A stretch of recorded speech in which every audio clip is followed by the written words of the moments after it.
Salam, nama saya Febriani Kristiani Kevi.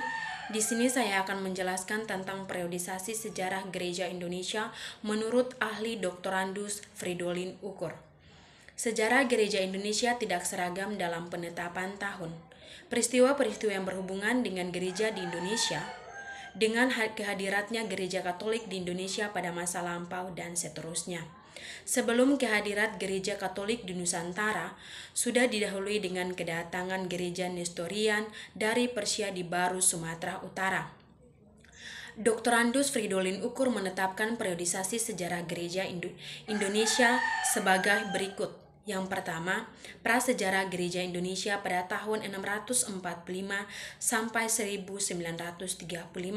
Masa ini dibagi dalam beberapa periode, yaitu A. Kedatangan kelompok Kristen Nestorian yang berpusat di Mesopotamia ke Sumatera yang terjadi pada tahun 645 sampai 1500. B. Kedatangan gereja Katolik di Indonesia pada tahun 1511 sampai 1666. C. Tersebarnya Kristen Protestan ke Indonesia antara tahun 1605 sampai 1910. Periode ini dibagi dalam dua tahap, yaitu yang pertama, zaman Calvinus VOC 1605 sampai 1800 dan zaman pemerintahan kolonial Hindia Belanda pada tahun 1800 sampai 1935. D. Lahirnya gereja-gereja suku atau gereja daerah dan gerakan Pentakosta di Indonesia.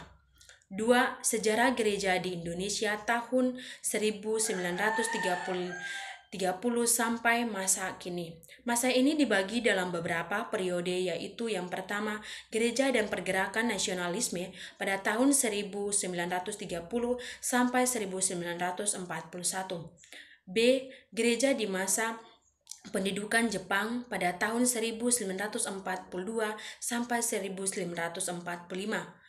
C. Gereja di masa Perang Kemerdekaan Republik Indonesia dari tahun 1945 sampai 1950. Dan D. Gereja yang bertumbuh atau tinggal landas dari tahun 1950 sampai masa kini. Terima kasih.